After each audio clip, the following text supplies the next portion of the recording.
I was in Iraq in 2006 doing interrogations in support of the 5th Special Forces Group. We were located in the southwestern corner of the Victoria Base complex. This was the area called the Ratwania Palace Complex because of the absurd number of palaces and other fancy resort-style living arrangements used by Saddam and the Iraqi ruling elite. Our job was to question high-value individuals. This meant we had priority for anyone we thought was more important, influential, or knowledgeable than the average bomb thrower. The idea was that we would do some intensive, long-term interrogation. But the reality was pretty disappointing. Everything was pretty mundane and even boring. And by this time, everyone had accepted that there were no stockpiles of WMDs. At the same time, the Iraqis were starting to turn on each other. This was after the Golden Mosque bombing, which basically kicked off the Iraqi Civil War. But that's not what this post is really about. We were looking for a place where we could have an isolated facility for our high-value detainees, where they wouldn't be able to interact with each other or the general population you'd find in one of the larger detention centers. This was back when Cropper and Abu G were still in business. We found a couple of small buildings that looked decent, with high walls and enough space for maybe 20 closet-sized cells. One of the places we looked at was this brick building in the middle of the forest. I'm using the term forest loosely, as nothing in Iraq qualifies as a forest the same way you think of Washington State or Yellowstone or something. This was just a bunch of trees kind of out in the middle of nowhere. Every night, you could see big swarms of bats coming out of the trees from the south. They would fly over the big lake in front of the Ratwania palaces and eat the insects. Anyway, this forest had a small grey building in the middle of it. It was a round building that was covered in dark marble on the outside, but made of reinforced concrete on the inside. It had a heavy metal gate hidden behind a thick wooden door. At the time, we had no idea what the purpose of this building was. Some kind of storage facility for Saddam's palaces? There were no windows, plumbing, or furniture. We didn't think it was some kind of residence, because it looked more like a prison. The EOD guys had already inspected it and found nothing wrong. We had no idea what the building was supposed to be, but we also didn't really care. So we said, fuck it, brought in a bunch of plywood and started setting things up.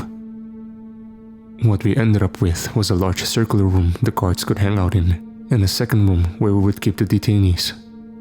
Each detainee had their own plywood cell with a foam mattress, a blanket, and a Quran.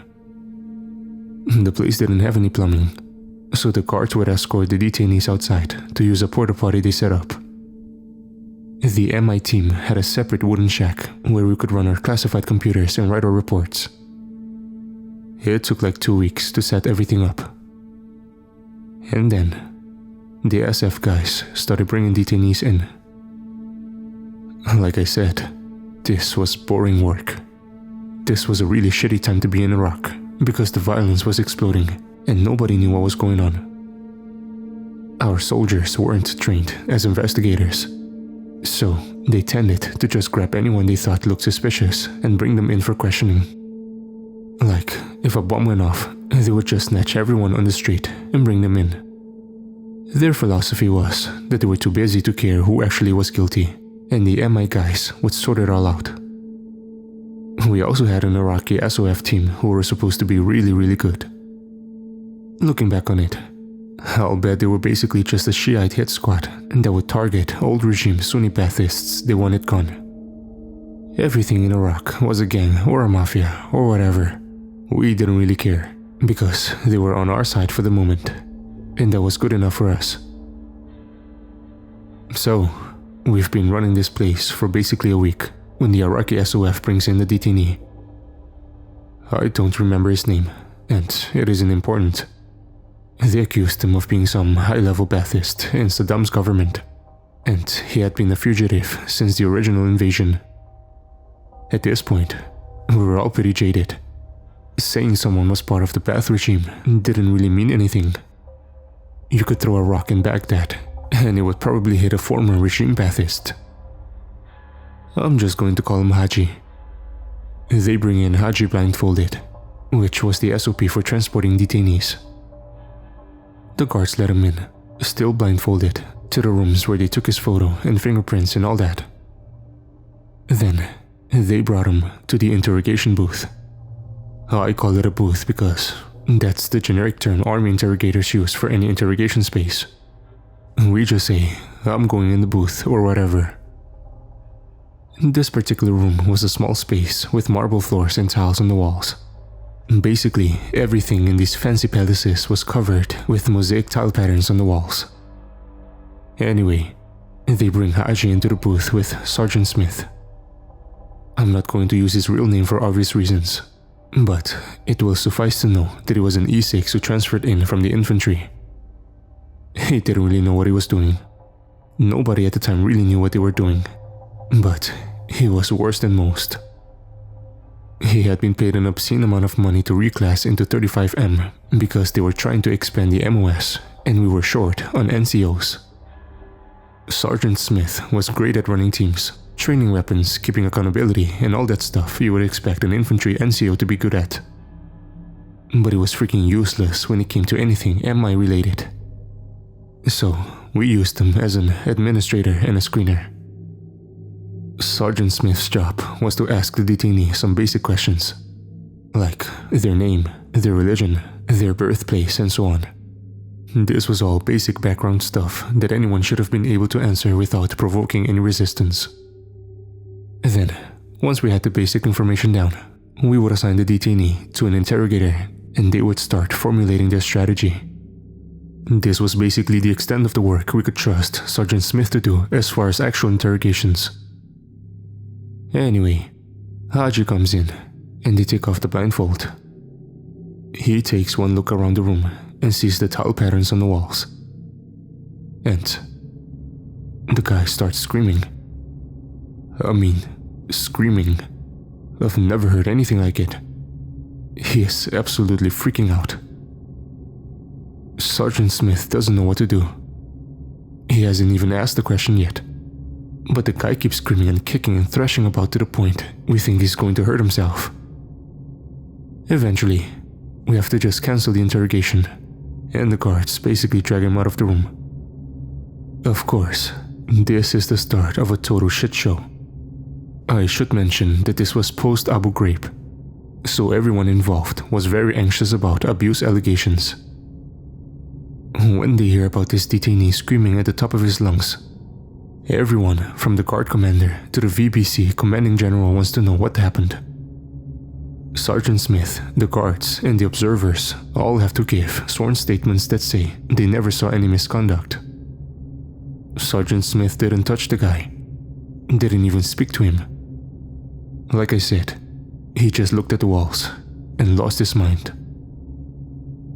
Eventually, Haji calms down and we try to re-engage the next day. We had to drive him to Cropper because he was going insane being in that building. The interrogators at Cropper let Sergeant Smith go in again. And this time, the guy is willing to talk.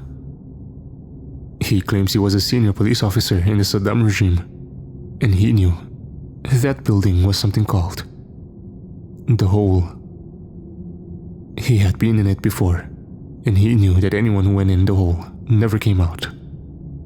When he saw what room he was in, he assumed we were about to murder him. So we go back and we ask the guards if they had seen anything weird. We started to think this was some kind of execution chamber, so it's possible there is still some evidence of human rights abuses or murders that we could use against Saddam. And this was still 2006, so Saddam's trial was in progress. He wasn't executed until December. Some of the guards in the round office tell us the tiles in the floors are loose. Okay, great. Now we have to call in CID to look for human remains or something. But Sergeant Smith doesn't want to wait. He thinks he's cool and he wants to do everything himself. So he just starts pulling up the tiles. And we find that there's a false floor with a few layers of plywood covering a hole. And this was pretty new, like definitely installed within the last few years. We're thinking at this point that somebody tried to cover up a mass grave or something during the invasion and hoped the Americans would never find it. The hole itself is basically round and 2 meters wide. And it goes down a long way. Literally, the first thing Sergeant Smith does is break a chem light and drop it down the hole. It falls so far down, we can't see the light. There's no splash or echo or anything. It just drops until the light vanishes.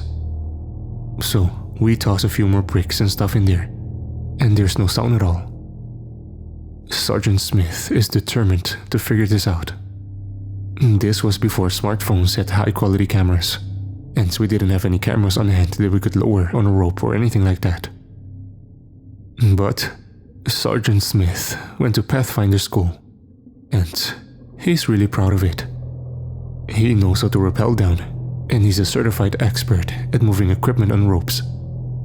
So he grabs a decently long rope from the Humvee, ties a Swiss seat, and clips himself on. I can't overemphasize how stupid this is, but nobody stops him. So, Sergeant Smith starts to rappel down. At first, everything is going great.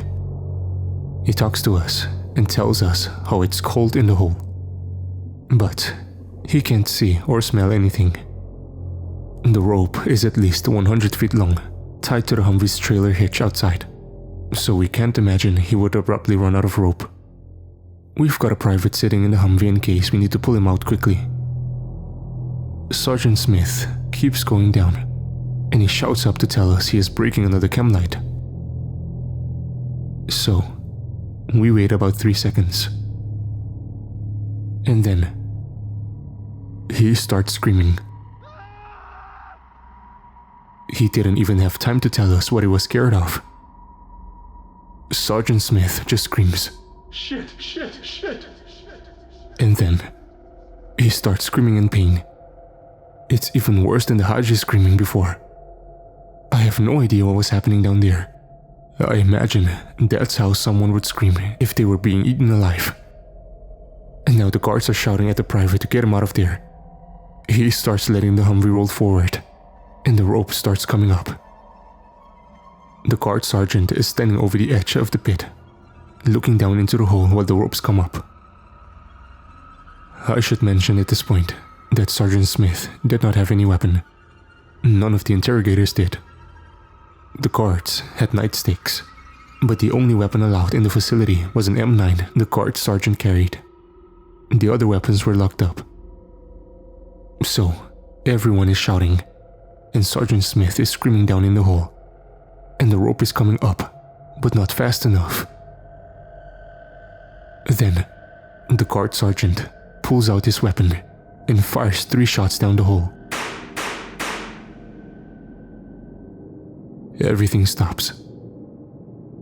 Most people underestimate how loud a gunshot actually is, especially in a small concrete room like that. We can't hear anything, just the squealing sound of early onset tinnitus. But Sergeant Smith isn't screaming anymore. I'm sure of that. The rope keeps coming up, but Sergeant Smith never comes with it. Eventually, the rope is covered in blood and black slime. The guards ordered everyone out. I never saw what happened next. To this day, I have no idea what happened. There was a 15-6, then CID got involved, and we all wrote a bunch of sworn statements. They transferred all of the interrogators to Cropper, and we were never allowed to speak to the guards again. We weren't from the same unit, so I didn't have much reason to ever interact with them. All I know is what I heard from some buddies in the 5th group. The army brought in demolitionists and did a control deck that leveled the entire building. They paved over it with a slab of concrete and set up a fence around the site. There were signs telling people not to enter the forest because the bats carried rabies. I never found out what happened to Sergeant Smith. I never saw a copy of the 15-6 or any official determination on the cause of death. I looked up his obituary later and saw it was attributed to a mortar attack. The kind of random thing that could strike anybody for no reason.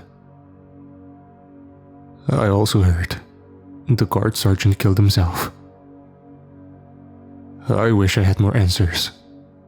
I wish I could make this a better story. I just don't know for sure what happened after we left. If anyone else was there, please let me know.